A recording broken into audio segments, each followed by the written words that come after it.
Hey guys, I am here doing a live for a question or issue that rose up about what the sin of Onan was and what Onanism was. And since, as a former live in person high school teacher here at Mr. C at reinforcemyfaith.com, we go through the Bible. It all sent me three books, and we go through them through a covenantal method, that is, highlighting, emphasizing the covenants that God made with the six individuals, with Adam, Noah, Abraham, Moses, David, and then finally fulfilled in Christ. Although we take a little detour before Christ about four prophets, the Jed or Jedi prophets, Jeremiah, Ezekiel, Daniel, and Isaiah.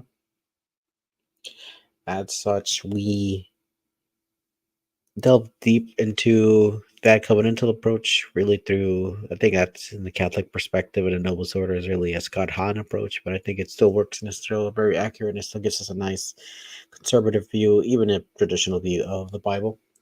And today I just wanted to add, let's see, I have some full screen mode, add to the stage. Yes, here we go. Talking about the Sin of Onan. There's four slides that I put up on my X or Twitter at Mr. C. Layman. As such, I wanted just to go over them. Pretty self-explanatory what's in there, and I got some of my information, mostly from two big sources. The main one here is from A Catholic Introduction to the Old Testament by Bergsma and Petrie. Great scholars. One of the best introductions to the Old Testament reminds me of Raymond Brown's introduction to the New Testament. There's no yet no Catholic equivalent. I guess an equivalent kind of would be the Ignatius Study Bible itself. Has within its pages, while it talks about the 27 books of the New Testament, it does have great commentary, and I think the separate books that they sell are part of that. I'm kind of not kind of happy or that they don't have an Old Testament Ignatius Bible that has that. So to have a complete Bible. So, but the New Testament, I have to split my studies with that one, and then also use the Haydock notes and other notes as well. But anyways, back to the issue at hand would be Genesis 38, an interlude that happens when speaking about the Joseph cycle in Genesis. So towards the end of the book of Genesis, actually just go back in here to talk about the different cycles of Genesis. The first 1 through 11 is really a primeval or early world, and then after that is the matriarchal world that has Abraham, Jacob, and Joseph. So we're in the Joseph cycle here, and then we're right here in the Joseph not present, focuses on the brother, and we're going to talk about Onan and who he is there. So Genesis 38 verses 1 through 11 tells the story of Onan, the story, the son of Judah, who marries Tamar, the wife of his deceased brother, according to the law of a Levirate marriage. And this Levirate marriage is further expounded upon in Pentateuch book of Deuteronomy 25. However, in the act of marital intercourse, Onan spilled his seed to the ground or pulled out, so that he would not give offspring to his brother. As a result, what he did was displeasing in the sight of the Lord, and that God killed him or slew him. Now, that what arises here, and interpreters debate the question: what was the sin of Onan? On one hand, some argue that Onan's sin was his refusal to give children to his brother's wife. There's a problem with this interpretation, according to Petrie and Brent, and it is that the punishment for failure to carry out the Levirate duty was not death, but a public act of shaming by the widow, involving taking off the man's sandal and spitting on his face. The more plausible interpretation is that Onan is killed for deliberate contraceptive sexual act of spilling his seed on the ground and thereby willfully rendering procreation impossible by natural means. Obviously, this is supported by the fact that elsewhere in the Pentateuch, sexual acts that render a procreation impossible are also capital crimes punishable by death. In the 18th century, the term onanism was coined and sometimes misleadingly used as a euphemism for masturbation. This led to some confusion in interpreting this text, since the view in Genesis 38 is not masturbation, but deliberate interruption of a sexual act, or Latin for coitus interruptus. This moves on to the teaching of contraceptive acts in the Catholic Church. In addition to typological interpretation, the second part of Genesis also has a consequential implication for the moral teaching of Christianity, which specific reference to the teachings on human sexuality. Perhaps the most of these significance regard to the account of the sin of Onan, who spilled his semen on the ground in the course of relations with Tamar, and as a result was slain or killed by God. In the living tradition of the Catholic Church, Onan's sin was identified as a deliberate contraceptive sexual act. In this way, it became the key biblical foundation for the Christian rejection of contraception. Consider, for example, the words of Saint Jerome.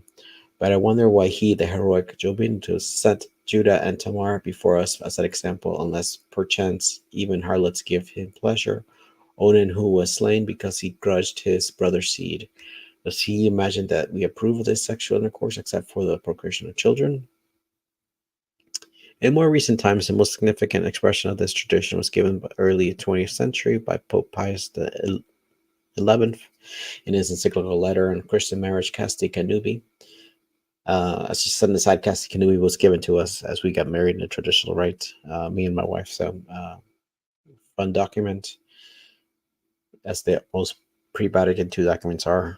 Not really that difficult to understand and clear what we're trying to say, as long as you understand the language, right, of older English, but clear and concise. Even though it was not originally translated into English, you know what I mean.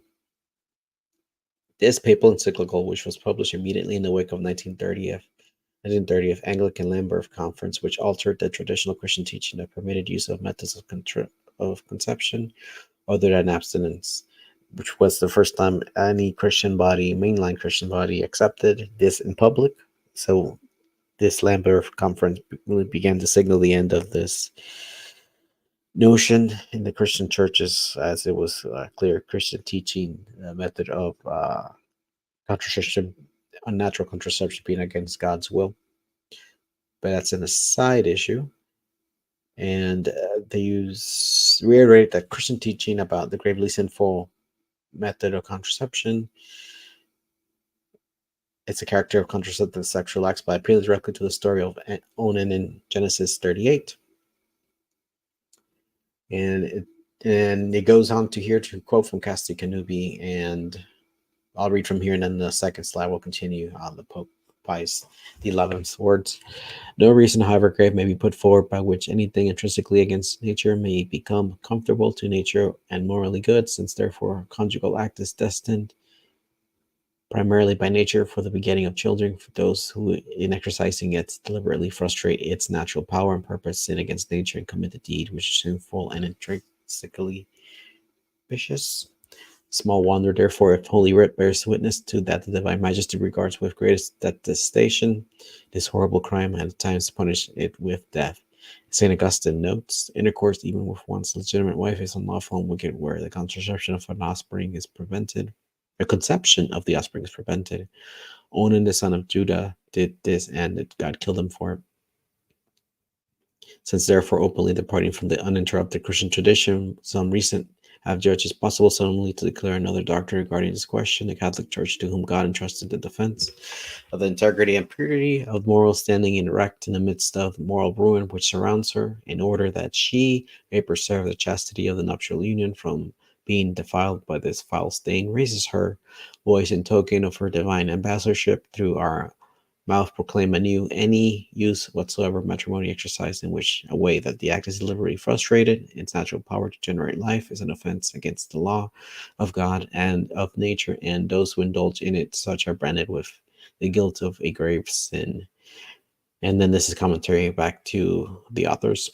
Few issues have been more consequential or controversial in the modern debate over Catholic teachings on sexuality. Here we see Genesis 38 played a direct role in shaping the Church's teaching that every action, which whether anticipation of the conjugal act, as in the case of Onan, or its accomplishment, or in development of its natural consequences, proposes whether an end or means render procreation possible, is intrinsically evil in of itself. And I think it's important proof text for that. The fact that contraceptive mentality can spring forth even through those, some would argue, natural family planning or theology of the body, that contraceptive mentality may be there, so that it's best to understand sex as primarily for the procreation and children, and then secondarily for the goodness of the spouse. Here is a slide here is from Magisterium AI, which is basically you. It's like a chat GPT, but this is supposed to have church documents, even Vatican post Vatican II documents regarding this issue. And I put, what is the Sin of Onan? So this is what it told me, and this is some of its citations, although these aren't as helpful. Oh no, they are. I told you it's from the Catechism of the Catholic Church, Castic Canubian, and the Catechism of Social Doctrine. All right, the sin of Onan is also known as the sin of contraception, or the withdrawal method, is condemned by the Catholic Church. In the book of Genesis, it stated that Onan spilled his seed on the ground instead of fulfilling his duty to procreate with his brother's widow. This act was considered wicked and unlawful, and the Lord punished him for it. Catechism of the Catholic Church, CCC, 1997, the second edition, affirms that every action that aims to render procreation impossible, whether before, during, or after the conjugal act, is intrinsically evil. This includes the use of contraceptive methods that prevent the conception of offspring. Contraception not only refuses to be open to life, but also distorts the truth of conjugal love, which is meant to be a total self-giving between the spouses. The Compendium of the Social Doctrine of the Church, Compendium SDC, emphasizes the rejection of human contraceptive methods in various forms. This rejection is based on a correct understanding of the human person as and human sexuality. Instead, the document highlights the moral call to defend the true development of peoples and use of periodic abstinence during times as morally acceptable alternative, which is a controversial aspect here of that. I mentioned it earlier, not theology of the body, but the other method. Important to note that the sin of onan is not only gravely contrary to chastity. The Catechism also lists other sins such as masturbation, fornication, pornography, and homosexual practices or acts as being gravely contrary to chastity. The ninth commandment warns against lust or carnal concupiscence. In conclusion, the sin of onan, which involves the deliberate prevention of procreation through the withdrawal method of contraception, is condemned by the Church. The Church teaches that the use of contraception distorts the truth of conjugal love and it's morally unacceptable. Instead, the Church promotes the use of natural methods for regulating birth, such as periodic abstinence and as a morally acceptable alternative. That's a really Vatican II notion that